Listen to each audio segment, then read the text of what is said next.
All right, bam, we're live.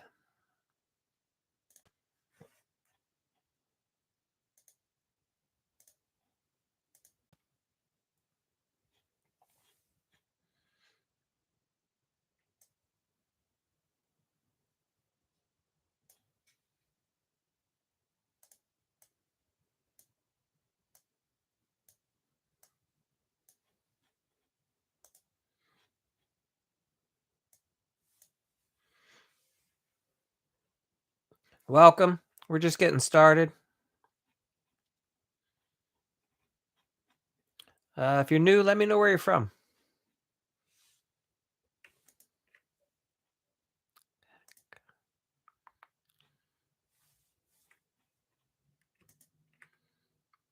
Happy Thursday. Yep, welcome. We're just getting started here.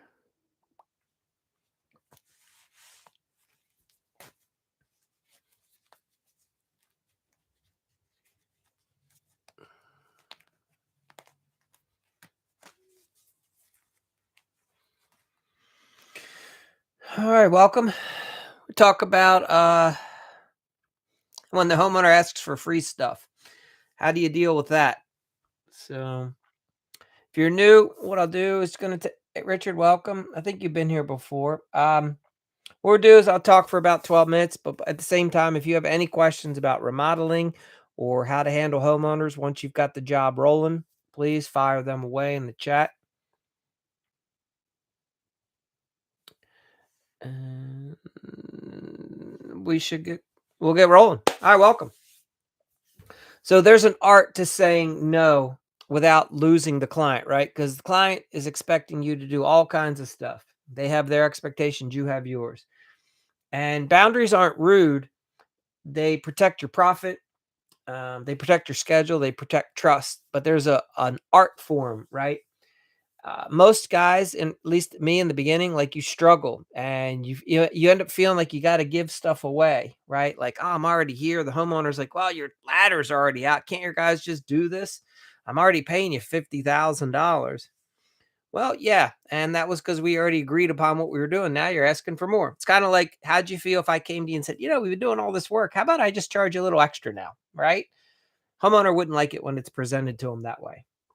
So most remodelers are losing profit on every single job because they're saying yes to these extra things, to discounts, to the while you're here freebies, squeezing in the one more thing, right? And asking a lot of your subs sometimes. It's not fair, especially if they're subcontractors. Don't be asking your subs to do extra shit because you couldn't say no to the homeowner.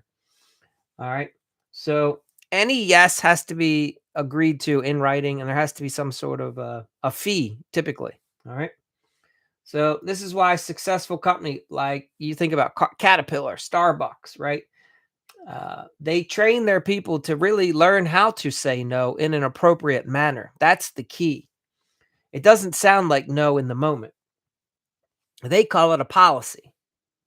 It's not personal. It's not a personality. It's how they stay profitable. I'm sorry, folks. That's not our policy, right? So there's some frameworks behind no. One we call it's like a fence and gate. Your business needs structure, like a fence, right? But has to have access points, and those are where we call the gates. Not everything's going to get a yes. Some requests may go through, but typically you want a change order process. There's also a thing called the sandwich, right? When a homeowner asks for something, you start with the connection.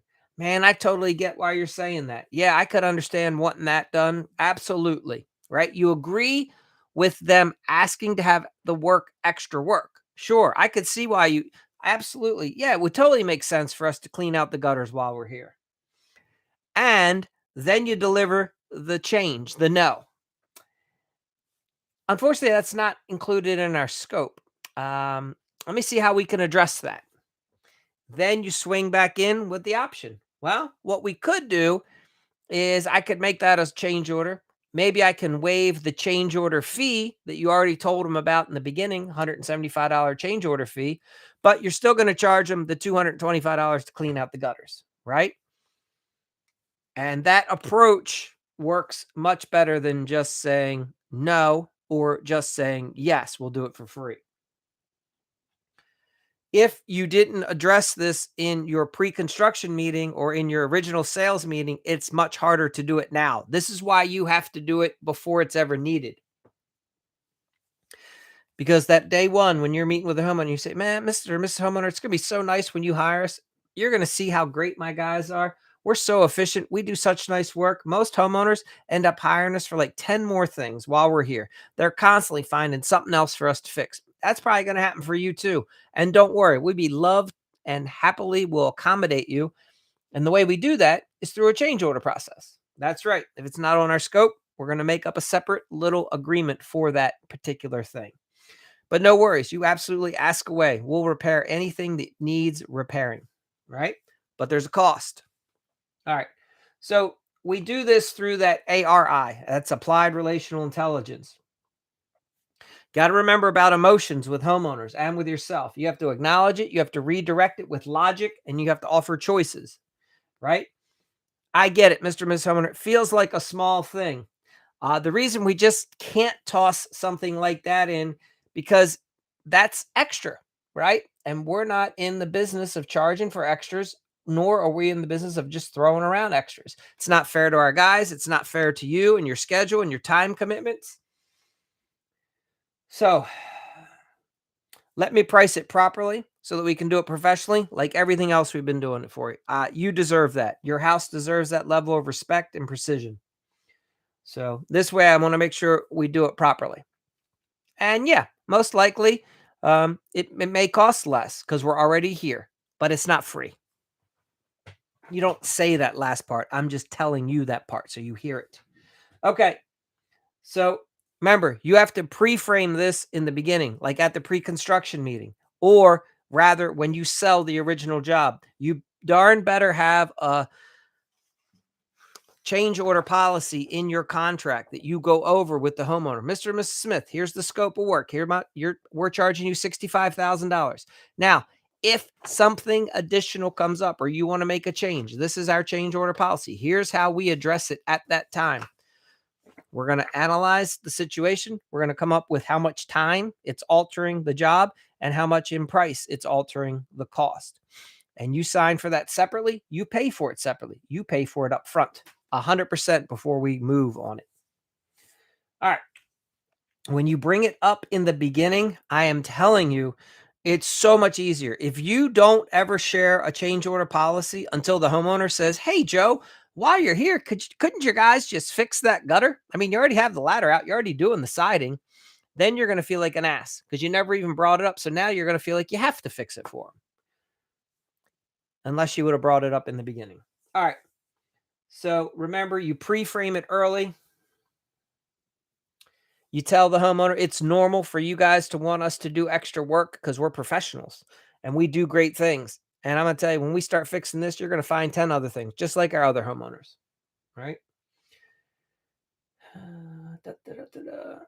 So remember, when it happens on site, the homeowner says, can't you just throw that in for free, Joe? Man, I'd love to, but that wouldn't be fair for either of us, now would it? We already have a great arrangement. We already came to a good, fair price on a fair project for both of us. I'd like to honor that out of respect for you and for me, for my business, and for my guys. If I started changing the requirements midstream, that wouldn't work for you real well. So it's not really fair for the requirements to start changing like that. That hurts both of us, right? These are the kinds of conversations you have. All right. You can always use what's called the professional pause. You smile. You say, let me think this through. Let me see, what would it take for me to get you the numbers today? That little pause, that little, let me see, it helps re-anchor the authority that you're in control. You could also do the what if. The homeowner's going to come to you with this one, guaranteed. Joe, we've spent so much money already. Can't you just help us out a little? Man, I get that, Diane or Dorothy. We have done a lot for you. Yeah, I hear you. And here's the thing, if we start doing the extras now, it unravels all kinds of problems, right? I want to finish your project flawlessly, as agreed upon. I can do this. We'll put that as a separate item. I'll give you a price and a time frame, and then you can make the decision if you want us to take advantage of it while we're here. Understand that the price that I give you now is based off of us doing it while we're here, as you mentioned, which it would be easier for all of us. If we have to come back at another time, it wouldn't be that same price. That price right there, it's valid for 10 days, 12, whatever you want to put, 20 days. Now, if you're going to say something like that, you got to have the backbone to stand behind it. Homeowner's going to come to you with this one. You know, our last contractor, he did it for free.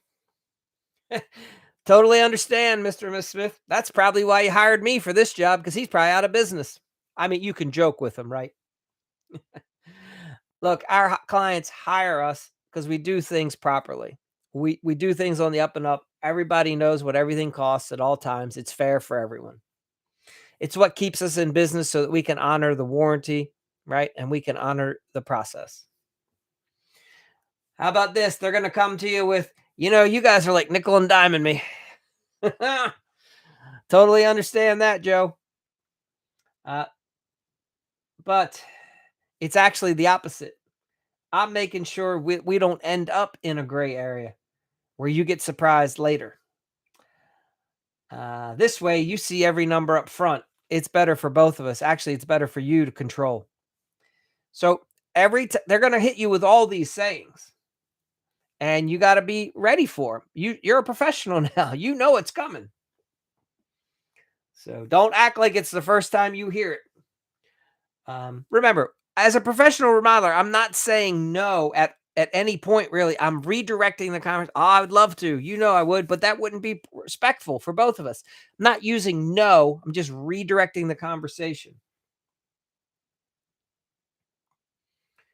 Remember, I'm protecting the schedule. I'm protecting the professionalism. I'm protecting our original agreement. I'm protecting the trust that I have built with the client.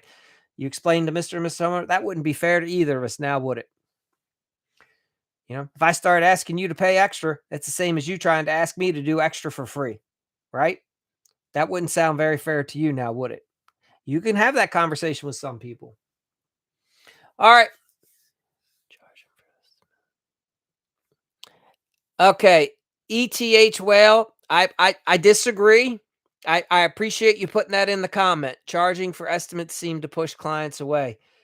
Only going to push away the cheap clients who I don't want them. So I'm happy to separate myself from them. I'm offering them the professional solution. Years ago, people got designs done first. Then you gave estimates on a design. That's how it's done in the commercial world. There's usually a set of plans that you work off of first. So if your homeowner does not have a set of plans, they're skipping a step. It's not my fault. I'm helping them understand the proper way to go about the process. Mr. and Miss Smith, we need a set of plans first. The other thing is, I'm coming out to them. I tell homeowners all the time, I'll give you a free estimate. You just drive your house on over to my shop. Bring your deck, bring your backyard over here. I'll look at it. And they'll laugh. I can't do that. I know. How am I going to get there? It sounds like I have to drive. $35. Like, that's why you have like a $35 measure fee. People have to respect that you are mobilizing and coming to them. So I would recommend charging, coming up with a more creative name, ETH whale, but whatever, there's hundreds of contractors across America right now charging for estimates. They're just coming up with creative ways to do it. So it's totally feasible. I'd recommend it, but obviously you don't have to do it. Once you start doing it, you're going to be shocked and you're going to wish you know what I mean? It's a process. You have to get comfortable with it up there in between your own ears.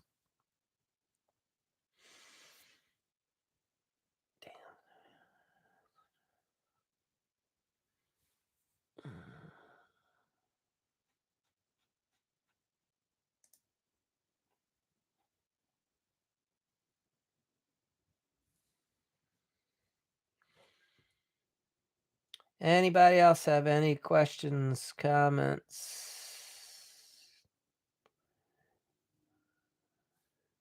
Hey there, Jay Allen. You slipped in at some point. Happy Thursday. Oh, it's Friday. Happy Friday. Well, here at my place, it's Friday. All right, you've almost survived the busy week. I'm sure you got a yeah, yeah. I'm sure you got a half day tomorrow, and then you've crushed it.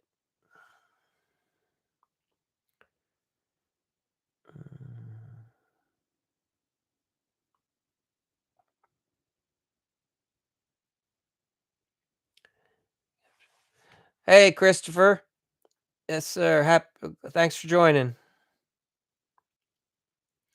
It could go either way tomorrow. Is that what you're saying? You don't know how tomorrow's gonna work out? Hmm. What's on tap for Friday? What's your big end of the week job there, Jay Allen?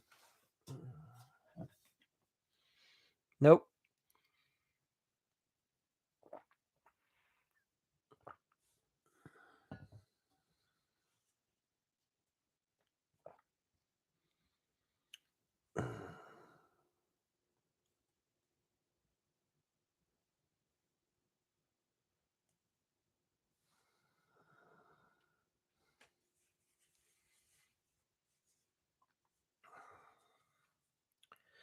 Let's see. Uh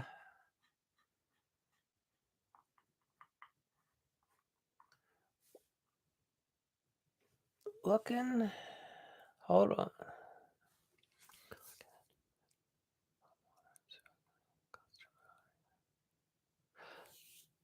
Interesting.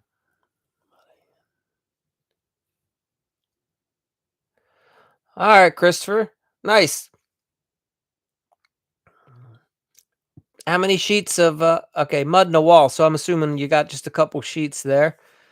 Nice. So are Jay Allen, are you coming out and having to do the work and then it's gonna be, or you have to inspect the work and then the permit office is gonna check it off if you say it looks good and they're gonna have to come out and do a reinspection in that situation?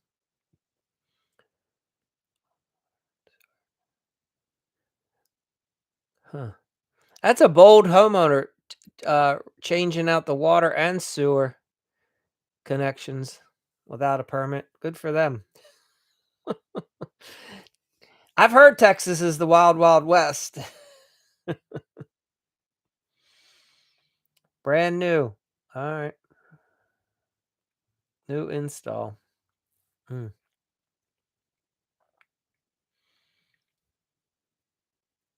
yeah.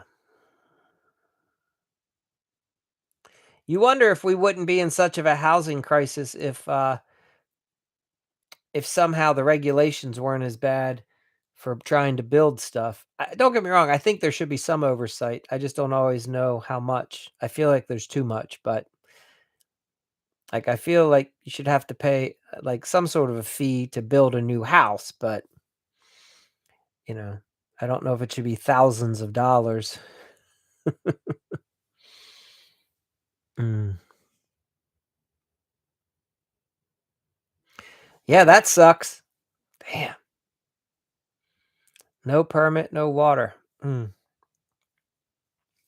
So that new neighborhood I'm in, there's some, it's down on the water. It's a water town, a waterfront community. You got everything. You got some brand new construction. You got some old houses. Some guy came in about a year ago to do a rehab, and he's like, I'm not going to pull any permits. This is off the beaten path. He rips the roof off, puts a whole second story on the house, redoes everything. Doesn't get anything checked. Doesn't work with a structural engineer. Doesn't get any permits, plans. The county gets wind of it, obviously, because something like that takes like 6 months. They're like, wait, when the second story show up on this house? Yeah. So that house has since then been vacant now for almost a year. He got it all finished. It was up on the market for sale. County came in. He had to rip out all the sheetrock, expose everything, and then they gave him a list of all the things to repair. He has to basically rip everything out and rebuild it because he didn't build it to properly. It's structurally, it isn't sound. So now the house is probably gonna go into auction at some point. It just sits there vacant. It's so much fun. Customer I worked with before. Okay, before his family.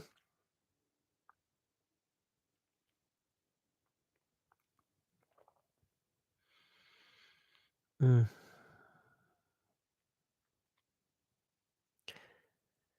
It's all fun. Looks like you guys are keeping busy, fun work.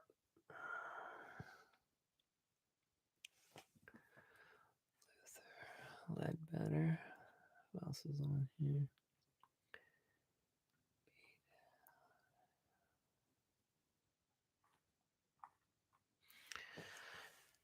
All right. Well, Jayon, I don't have much more. I talked about some of the you've probably heard some of these from homeowners. The old the last guy did it for free. We've spent so much already. Can't you help us a little bit? Uh what's another good one? You're nickel and diming us. What else? Those are some of my favorites. Your guys, you already got all your tools out. It would be no big deal for you just to fix this too, right? Mm.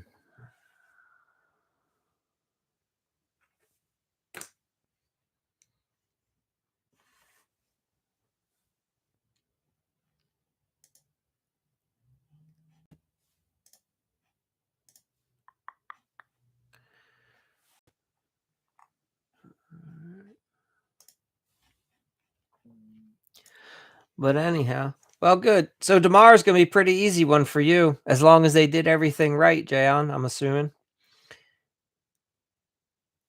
I always put the cost together for them to see what kind of this. Okay, fair enough. Mm-hmm.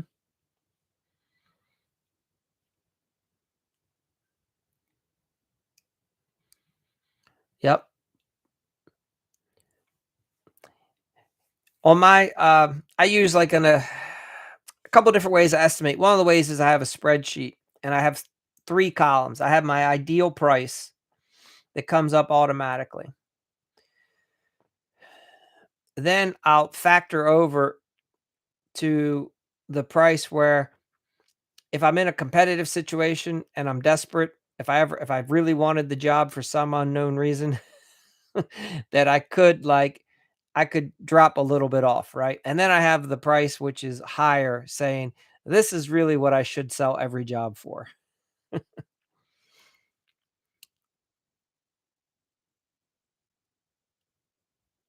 Yeah.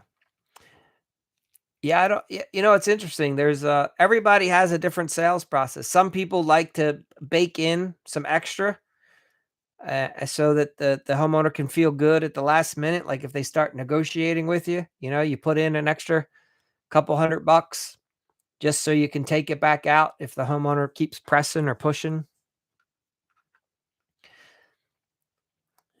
I like to offer the three levels. I'm like, hey guys, I like this one. Homeowner will say, Mike, you go take your pencil, go home and sharpen your pencil for us. Look over that fine tooth comb that estimate. And I'll be like, my pencil's pretty sharp, guys. It's my numbers are right where I like to use that. My numbers are right where the software says they need to be. Guys, I didn't come up with the price. My software does. But I think I think a lot of it does matter, like when you're trying to bid over the phone. I don't know. Sometimes giving a few bucks discount just helps you land the project. What's the big deal if it's a few bucks? I know for handyman work, when we're talking like between 250 to like 1,250 bucks a lot of times, I'll tell people, listen, you're gonna love our work. You're gonna write us a Google review, aren't you? All right. Well, I tell you what, we have a referral bonus for customers that give us a lot of extra clients. I'm gonna go ahead and put you down as one of those customers, and we're gonna give you 50, give them $50 off or something. But I like to tie it to something, some activity that they have to perform as opposed to me. But yes, I do agree that you can definitely come off of the price, but I do like to tie it to something. Um,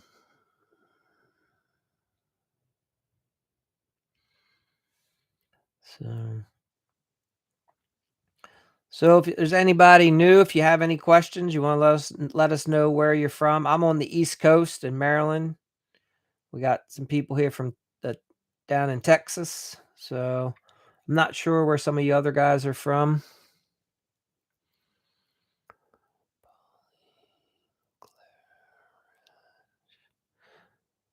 But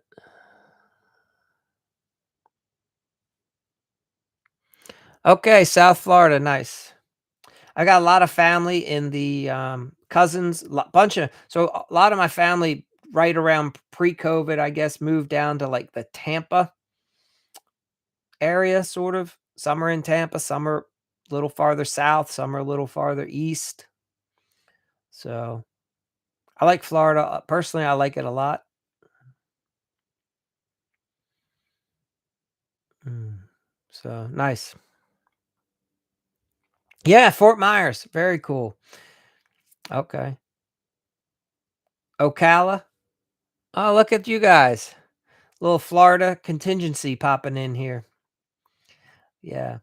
I have to I gotta be honest, I'm not 100. So I have a cousin, she sells hurricane roofs and windows, real top salesperson down in Florida, and she's always keeping me updated on all your all's hurricane standards, and like all the impact glass, all the window details. Obviously, we don't have that up here in Maryland, but I'm gonna tell you what, man, you all spend a fortune on windows. I do know that.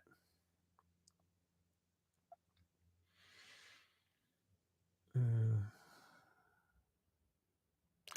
Yeah, Sally sells seashells by the seashore. New here.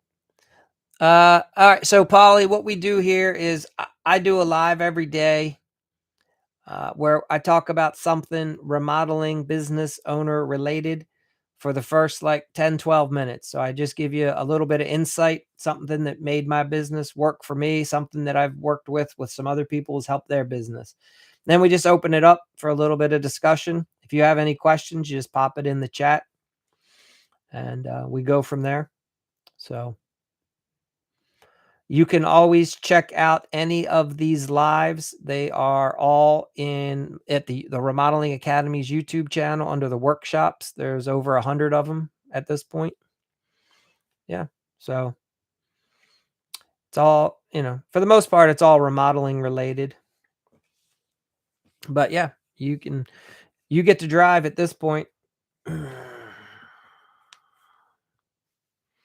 Tell us what kind of work do you do down there in Florida? What's your like niche or specialty in the remodeling world?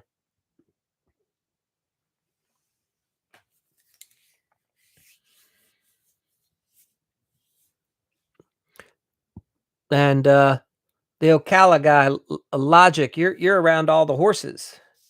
I used to date a girl that went down there a lot. She was into horses, riding, trained them, whatever. Big horse people down in Ocala. That's the main thing I know about Ocala.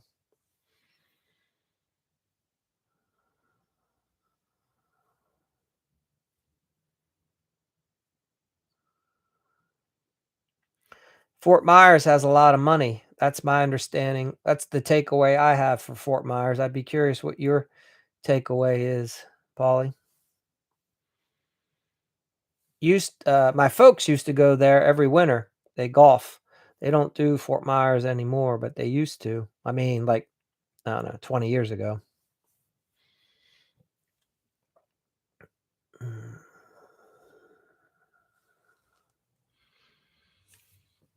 mm.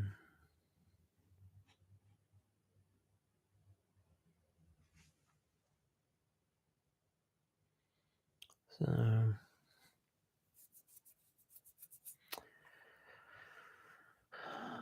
uh, all right. So here's a question for you guys. I'm working on we're building uh, uh, AI assistants in our estimating software right now. How many of you got, or is anybody here doing anything when they try to do an estimate? Are you using another person's AI software? Are you trying to use Grok, chat? And are you trying to use AI to help you with your estimates at all? Or are you just like, I'm a spreadsheet guy. I bought estimating software years ago.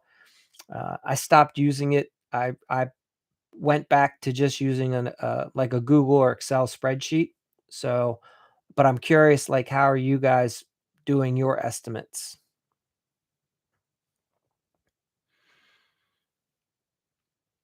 Mm, Who's still here? Might just be, might have lost a few. People don't want to communicate. All right. Jayon, I want to lean on you for a minute. How are you doing your estimates? Do you use it like your own spreadsheet? Have like your own database, or have you purchased software? So like in my world, I'm a big believer. I like to break every job down for the most part by time and how many guys it's going to take, and then material, right? Now, some work we do, I'll use square footage, but not much. Maybe siding, roofing sometimes, if it's like 20 square, I'll double check my numbers, but I like to do things by the either the hour or by the day.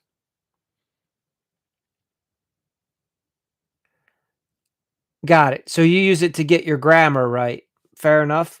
That makes sense. Plus, it sounds better when you tell Jeff, "Hey, make this sound professional." How about for the numbers? Do you use your own? Do you use like a spreadsheet that you've calculated materials plus the hourly rate? Yeah.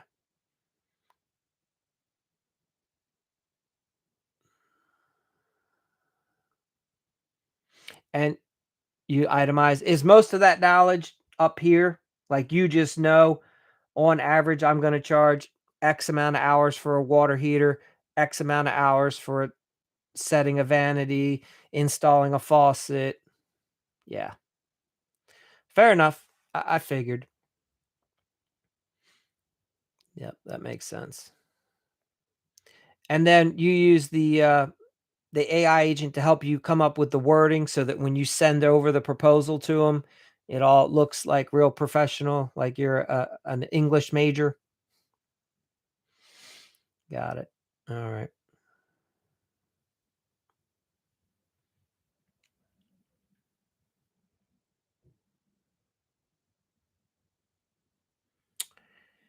Yeah, so that's interesting. So I think the software's, Jayon, I think it's called Clear Estimates. They might have been bought out again. So years ago, I'm talking like 20 years ago, there was a guy out of Bethesda, Maryland. His name was Walt Steppenwolf. He was a master.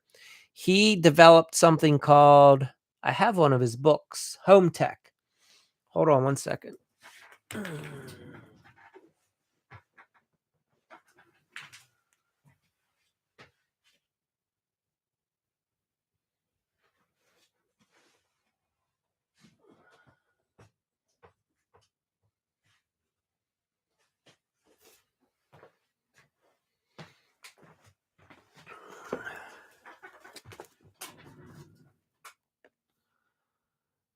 So so he would break down all these categories. Plumbing, chapter 14. What was nice is now I would buy back then. I bought the books. You would also get it on a CD. Um, but he would take. All right, so he'll take a water heater, 40-gallon water heater. Back then, 20 years ago, materials would have been $500. Labor would have been 400. That would have come out to $850. He told you to sell it for 1261 for 1260 bucks, right? That would be a gas water heater. And these books were pretty interesting back then. I mean, they broke down every phase of the construction process, and he would break them down by geographic region. Um, Now he is long passed away. The company got bought out. The new companies, I don't think, do anything like this, but it was pretty interesting back then. Um, so I'm assuming now, what does a water heater cost? A 40-gallon water heater, gas probably costs what, $1,000, just that alone. And what are you probably maybe 1,000 for labor? And then, yeah, whatever. Anyway, it doesn't matter. I mean, you don't have to tell me all that, but I mean, things have changed a lot since this book was written. But he would put in like replace a bathtub, a shower stall. So I found it real helpful back in the day. And then over time, like yourself, you start just understanding how much time things take. And so then you can just pop it into a spreadsheet, right? Like that's going to take us half a day. So I need to charge, 600 bucks, whatever it is. This is, and then the materials, and then you mark up everything to make your profit. So, yeah. But I think the company that bought the database from Home Tech, I think they're a company called Clear Estimates. I don't know what their software looks like these days. For 20 years. Exactly. Yeah. Yeah. No, it's funny in some respects you had better. I feel like as for estimating purposes, I had better data back then, who knows? But you figured half the people in the country at one point were probably using his software. It was pretty popular. I can't say how many people, but I know it was pretty popular. I wanna say it costs like I wanna say it costs me like $1,000 a year to be on that platform to get the updates and you know, it wasn't cheap, but definitely it definitely helped me with the learning curve, trying to figure out what to charge for a lot of things. Anyway.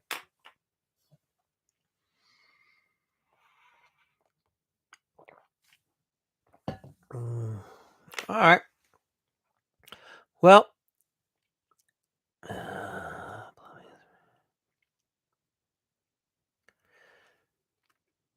yeah, I'm surprised, I'm a little surprised, you're right, that somebody hasn't published, just compiled the data like that. I guess it's hard to sell it nowadays. I don't know if people how you I guess you would only buy it. You'd have to sell it as a monthly subscription.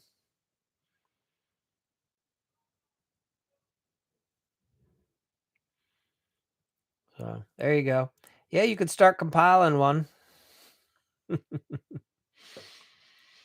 We'll see. I said I am working on starting with kitchens, coming up with a, solution to help guys estimate kitchens, to make it automated, to you could AI enabled, right? Um I'll let you, when in a couple weeks, I'll demo it. You can check it out, and you can tell me what you think.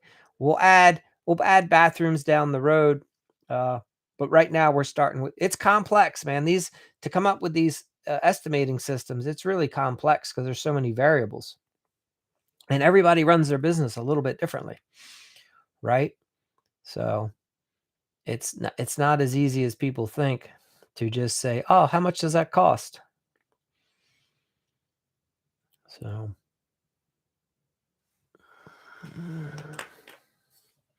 but yeah, maybe we come out with the guidebook to plumbers. I bet you know what? If you were bored one couple Saturday afternoons, you could probably write yourself a little guidebook and start selling the heck out of it.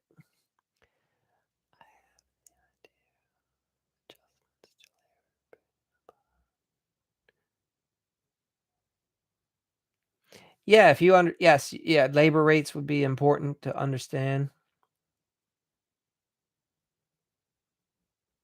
So, yeah, if you could make it all work, come up with a little booklet. I'm sure we could sell the heck out of a booklet for plumbers, you know?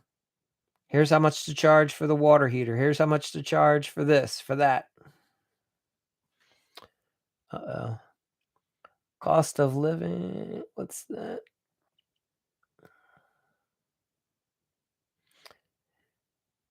Yep. Yeah, account for a cost of living adjustments. Yeah. Yeah, it has to be a little bit regional as well. That's the other thing that people get frustrated by. How much more things cost for sure in certain areas.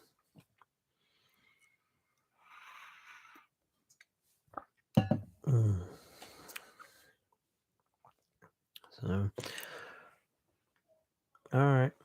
Well, Jan, good luck tomorrow with this homeowner that likes to run wild and rampant and didn't want to pull any permits. I wonder if they're getting fined for that. Wonder if they have to pay some fine in addition to now having to pay you come out and take a look at everything. What do you think the chances are that they did it right? Have they sent you photos, or are you just going out blind and gonna see what kind of a mess it is?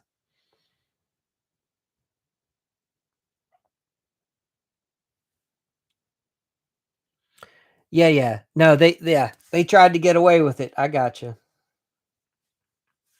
So you're going in blind, but they knew what they were doing. Yeah.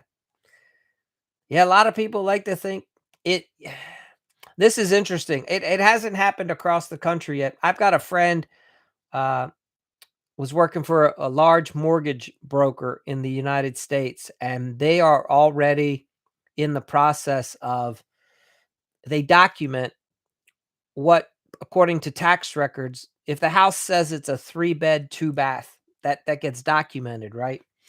So then there's the home if there is a home inspection, or if they see the listing online and it doesn't match the tax record, it's gonna start presenting problems for people in the near future. We have one county in my state now that someone in their tax office goes through and looks at every property that's for sale and then verifies that the way it's listed and the photos, if that matches what they have in the permit office, right? So for instance, we have basements in my and a lot of people love to finish their basement. Ain't nobody wanting to get a permit to finish their basement because it adds a couple $1,000, electrical, plumbing, all the jazz. But what this one county's doing, if they see that you have a finished basement when you're trying to sell your house and you never pulled a permit for it, they show up with a nice little fine for you to get yourself caught up with before you try to sell your house. So it's things are changing in the world. I don't think many counties are doing this across the country, but we have one that has been doing it for some time. And like I said, this guy that I know that works for the a mortgage big time mortgage company, they're in cahoots trying to get up with all that as well because they want more accurate data for what the mortgage is going to be on, what their whatever they're giving the mortgage to, let's say. So it gets interesting. Less and less people. Yeah, I mean, I don't know. I know that it's a couple $1,000 when you don't do it properly, and then in our area, it's per day. Like, once you're caught and you have a certain window to get it addressed, and then if you don't, it's like I think it starts at $500 a day, is your fine. So it can add up really quick for people that ignore it.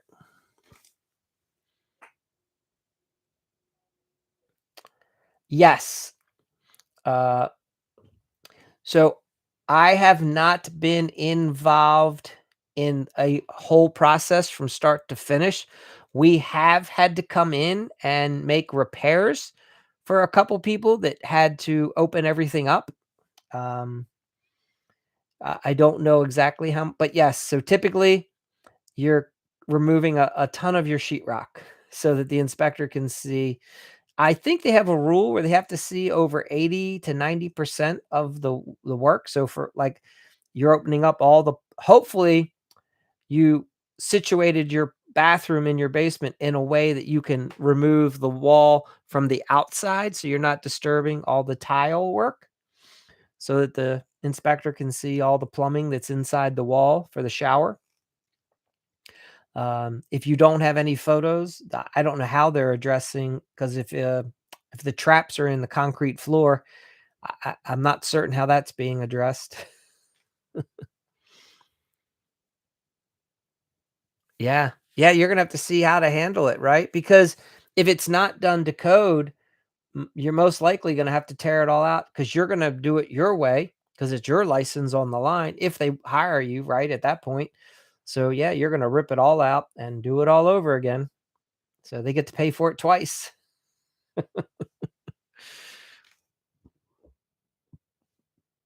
Yeah. Yes, it's hard to say, right? Some homeowners are pretty good.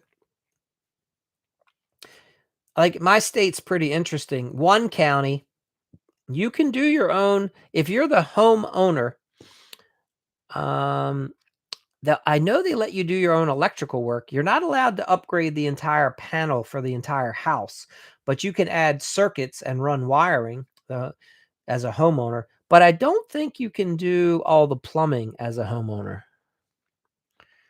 I'm not certain on that one. So,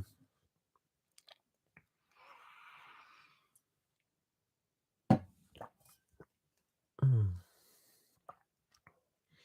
all good things. Well, you'll have to let us I'll be curious to hear how it goes. So, hopefully I mean, obviously, it's gonna go well for you.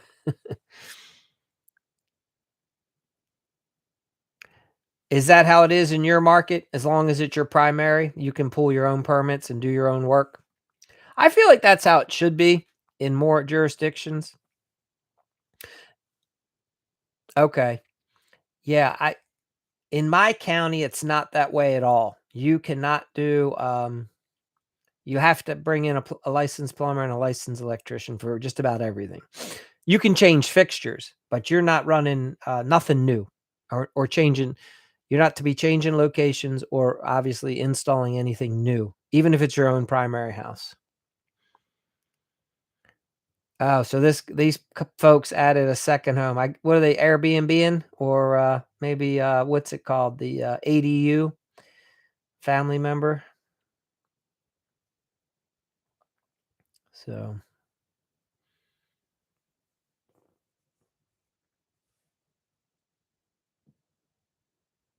family unit, yeah. Oh, well, the good news is they're at the point now where they just want the problem solved, so they'll be happy to pay you to get it, fixed. Uh, all good things. Yep, and here you are. Hey, some days it's good to be the licensed guy. You get to come in and save the day. Mm,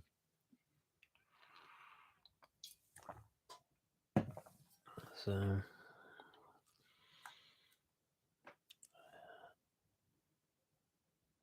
exactly. They'd be up the creek, as they say. They'd be up the creek. So, no, that's good. Those are the good jobs to get because you can charge your real rate. Yeah, scam artist. The homeowner might be the scam artist. I guess you'll have to see what it's like when you get there. Mm, so, I know, and you probably run into this too in my area. A lot of a lot of long-term contractors get very agitated because what ends up happening, you have a lot of guys that just don't give a crap, and they'll literally g make fake paperwork, and they'll present themselves as you and try to go around town and sell jobs. They'll pull permits, They'll come up with fake letterhead. They'll call themselves J. Allen Plumbing. You know what I'm saying? And they're using your license number, but they're not you. You might have shared this. This might have already happened to you. I'm not certain if that was you or not, but I know in my area, this is a pretty common problem. Um, because we have to have our license numbers. Not yet. Okay, good. So w- technically, technically we're required to put our license on our vehicles. If we put our name on our vehicle, we're supposed to also have our license. And some guys buck the system and are like, I'm not putting my license number on my truck. That just means that any joker at any supply house or any red light can write my license down at any time and put it on the permit that they're pulling, because the permit offices don't ask for identification. They just say, who's your plumber? Who's your electrician? Who's your, GC? You just give them a name and a number and they move on. As long as they just check to make sure that it's legit, that you're, in good standing. They don't check to make sure that it's really you that's actually getting the permit. Now, that might change in the near future, so but that happens a bunch in my area. So, always fun things.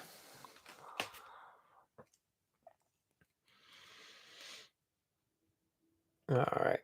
All right. Well, Jay, you have an awesome night, and hope tomorrow goes real well for you. Sounds like it's going to be a fun day, and so sounds like you're having a good week, which is awesome.